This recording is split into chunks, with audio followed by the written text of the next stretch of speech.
హల్లెలూయా. క్రీస్తు నేడు పుట్టెను. We wish you happy Christmas, merry Christmas. We wish you. మొదట మీ అందరికీ క్రిస్మస్ శుభాకాంక్షలు అండి. నాకు ఈ అవకాశం ఇచ్చిన పాస్టర్ గారికి నా వందనాలు తెలియజేసుకుంటున్నాను.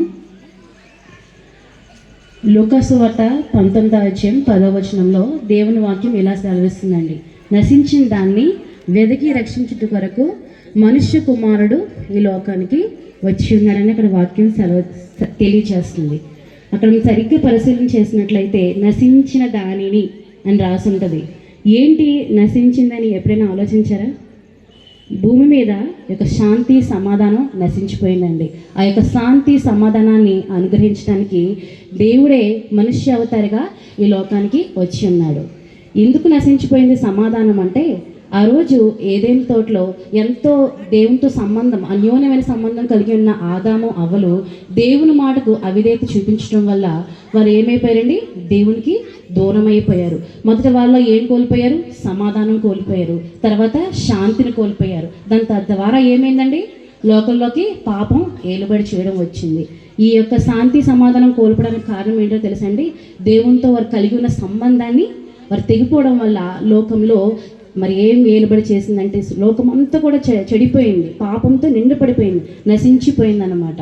మరి ఆ యొక్క నశించే దాన్ని వెతికి రక్షించుట కొరకు మనమేం ఆయన దగ్గరికి వెళ్ళలేదండి. ఆయనే మన కోసం ఈ లోకానికి వచ్చారు. మరి సమస్త సృష్టిని, ఈ గొప్ప మహాసృష్టిని, మహాకాశాలను అలాగే అంతరిక్షంలో ఇంత గొప్ప సృష్టిని కలుగును గాక అనే నోటి మాట ద్వారా దేవుడు కలుగచేశాడు కదా. మరి కోల్పోయిన శాంతి సమాధానం కలుగును గాక అంటే కలుగుతుంది కదా. మరి ఎందుకు ఆయన రావాలి? ఎవరైనా చెప్తారా? సమస్త సృష్టిని ఆయన నోటి మాట కలుగజేస్తారు. మరి సమాధానం కలుగును గాక, శాంతి కలుగును గాక అంటే కలుగుతుంది కదా. ఎందుకో చెప్పనండి, ఆయన మనల్ని మితి లేకుండా ప్రేమిస్తున్నాడు. ఆయన మనం ప్రేమిస్తున్నారు కాబట్టి ఆయనే శరీరధారిగా ఈ లోకానికి రావాలనుకున్నాడు. ఒక మనుష్యుడు శరీరంలో అనుభవించే ప్రతి బాధను కూడా ఆయన స్వయంగా అనుభవించి మనల్ని ఎంతగా ఆయన ప్రేమిస్తున్నాడో మనకి చూపించాలనుకున్నాడండి. ఉదాహరణకి ప్రస్తుతం మన పిల్లలు ఉన్నారు. మీ అందరికీ పిల్లలు ఉన్నారు కదండి. మీ పిల్లలు మిమ్మల్ని ఏదైనా అడుగుతారు, కొనివ్వకపోతే వాళ్ళు అలుగుతారు కదా. అలుగుతారా అలగరా? అదా కాదు నాన్న, ఇలా కాదు నాన్న అని మనం ఎంతో సర్ది చెప్తేనే ఎప్పుడుకో మాట వింటాం. సరే, మన జనరేషన్కి వద్దాం. మన జనరేషన్లో మన పేరెంట్స్ మన కోసం ఎలా కష్టపడ్డారో మనం అంతా కూడా చూసి పెరిగాం కదండి, అవునా కదా? సో అమ్మ నా కోసం ఇంత కష్టపడుతుంది, నేను బాగా చదువుకోవాలి, మంచి జాబ్ చేయాలి అని అమ్మ కష్టం అంతా కూడా, మరి నాకంటే పెద్ద వయసు ఉన్న వాళ్ళు కూడా ఇక్కడ ఉన్నారు, నా తల్లి వయసుతో సహా. మరి వాళ్ళ తల్లిదండ్రులు కష్టపడినప్పుడు మీరు చూశారు కదండి, వాళ్ళు పొలం పనులు చేసుకుని ఎంతో కష్టం పడినప్పుడు మనం అనుకుంటాం మనసులో, నా తల్లి నా కోసమే కదా కష్టపడుతుందని ఎంత హ్యాపీగా ఫీల్ అయ్యి మనం ఏం చేస్తాము? పెద్ద అయిన తర్వాత వాళ్ళని బాగా ప్రేమిస్తాం, గౌరవిస్తాం కదండి. ఒకవేళ మనకి ఏది లేకపోతే అమ్మా ఇది కొనివ్వలేని అమ్మాయి సారికి అని చెప్పినా మనం ఏం చేస్తాం? అడ్జస్ట్ అవుతాం. కానీ మన పిల్లలు అలా ఉన్నారు అప్పుడు, ప్రజెంట్ ఇప్పుడు అలా ఉన్నారండి. ఎందుకో చెప్పినా వాళ్ళకి కష్టం తెలియదు, మనం కష్టం తెలియకుండా పెంచుతున్నాము. సో మన తల్లిదండ్రులు మనం కష్టపడి పెంచారు కాబట్టి ఆ ప్రేమ మనం కళ్ళతో చూసాం కాబట్టి మన తల్లిదండ్రులు ఎంతో గౌరవిస్తాం, రెస్పెక్ట్ ఇస్తాం. ప్రజెంట్ పిల్లలు అయితే అసలు తల్లిదండ్రులు కేరే చేయరు, గౌరవం ఇవ్వరు. ఎందుకంటే వాళ్ళ తల్లిదండ్రులు పడే కష్టాన్ని వాళ్ళు చూడట్లేదు. సో దేవుడు కూడా అంతేనండి. ఆయన ఎంత గొప్ప దేవుడో, పరలోకంలో కోటాను కోట్ల దేవతలు పరిశుద్ధుడు పరిశుద్ధుడు పరిశుద్ధుడు అని నిత్యం స్తుతిస్తూ మరి ఆయన ఆశీర్వాడైన ఆయన ఈ లోకానికి ఎందుకు రావాల్సి వచ్చింది తెలుసా అండి? ఆయన ఎంత మనం ప్రేమిస్తున్నాడో ప్రత్యక్షంగా మనకు చూపించాలనుకున్నాడు. ఒక్కసారి ఆయన భూమి మీదకి వచ్చింది, చనిపోయింది చూస్తాం, కానీ మధ్యలో ఆయన ప్రయాణాన్ని మనం ఎప్పుడు కూడా అబ్జర్వ్ చేయము. ఆయన మన కోసం ఎంత తగ్గించుకున్నాడంటే ఆయన పరిచర్య చేయించుకోవడానికి రాలేదు, కానీ పరిచారం చేసేవారుగా ఈ లోకానికి వచ్చి ఉన్నారండి. ఇంతగా ఎందుకు ప్రేమించాడో తెలుసా?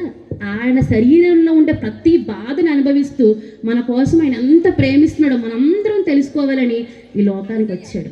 ఎంత గొప్ప దేవుడండి ఆయన. మనం వెళ్ళలేదు, మనం అంటాము నేను దేవుణ్ణి నమ్ముకున్నానండి, నేను దేవుని దగ్గరికి వచ్చాను, దేవుని తెలుసుకున్నానండి. మనం తెలుసుకోవడం కదండి, ఆయనలే మనం ఏం చేశారంట? వెదికి రక్షించాడు.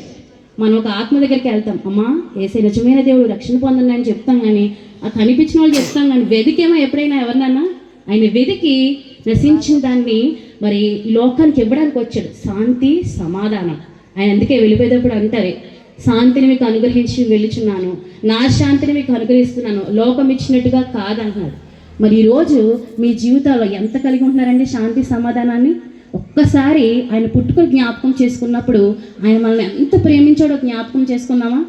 శరీర అవతారంగా ఉంటూ ఒక 30 సంవత్సరాల వయసులో యవ్వన కాలంలో ఉంటూ శరీరంలో వచ్చే ప్రతి కోరికను ఆయన చంపుకుంటూ పాపం లేని వ్యక్తిగా ఆయన మన కొరకు జీవించాడు. ఎంతగా ఎందుకు ప్రేమిస్తున్నారు తెలుసా? ప్రతి ఒక్కరి కోసం ఆయన ప్రేమను మనం తెలుసుకున్నప్పుడు ఆయన మన జీవితాల్లోకి ఆహ్వానిస్తాము. జక్కయ్య ఏం చేశాడండి? ఆయనకి ఆహ్వానించాడు, హృదయంలో చోటు ఇచ్చాడు. వెంటనే ఏసై చెప్పారా నీ కలిగినంత మమ్మే అని చెప్పారా? లేదు. ఏం చెప్తాడు వెంటనే జక్కయ్య? తండ్రి యేసు, నేను ఇప్పుడు వరకు ఎంతోమంది దగ్గర డబ్బులు తీసుకున్నాను, వాళ్ళందరికీ 4 గంటలు ఇస్తాను, నా ఆస్తి అంతా బీదలకు పంచి పెడతాను అని చెప్తాడు. ఒక్కసారి ఏసయ్య మనం మనస్ఫూర్తిగా ఆహ్వానించినట్లయితే ఆటోమేటిక్గా మనం ఏమైపోతామండి? మారిపోతాం. మనలో ఏం కలుగుతుంది? శాంతి, సమాధానం. మన గృహంలో నిజం చెప్పండి, సమాధానం ఉందండి? సంతోషం ఉందా? లేదు. సంఘంలో లేదు. సంఘంలోని విభేదాలు, భేదాలు, కుటుంబాల్లో కూడా అవే. కుటుంబాలు ఇంట్లో లేకపోతే సంఘంలో కూడా ఉండదు. అదే ఒక ప్రెస్టేషన్స్తో వస్తాము, అలాగే ప్రవర్తిస్తుంటాం. కానీ ఏసీ దానికి వచ్చాడండి ఈ లోకంలో. మనం హ్యాపీగా పాటలు పాడుతున్నాం, మంచిగా బట్టలు వేసుకున్నాం, ఇప్పుడు యాక్షన్ సాంగ్స్ వేస్తారు, ఇవన్నీ ఉంటాయి. కానీ లోపల మనలో ఏం లేదు? సమాధానం లేదు, ఆనందం లేదు, ప్రేమ లేదు. నిజంగా ఏసే ప్రేమను మనం అర్థం చేసుకున్నట్లయితే ఆయన శాంతి సమాధానాన్ని పొందుకుంటాడు. ఈ ఒక్కరోజే కదండి, సంవత్సరం అంతా ప్రతిరోజు కూడా మనలో ఏసే జన్మిస్తూనే ఉంటాడు. అప్పుడు ప్రతిరోజు మనకి పండగే. మరి ఈ దినము ఆ శాంతి సమాధానం దేవుడు మీ అందరికీ కూడా కలుగ చేయాలని మనస్ఫూర్తిగా కోరుకుంటూ నాకు ఈ అవకాశం ఇచ్చిన అయ్యగారికి మరొకసారి వందనాలు తెలియజేసుకుంటూ మీ అందరికీ హ్యాపీ క్రిస్మస్ అండి.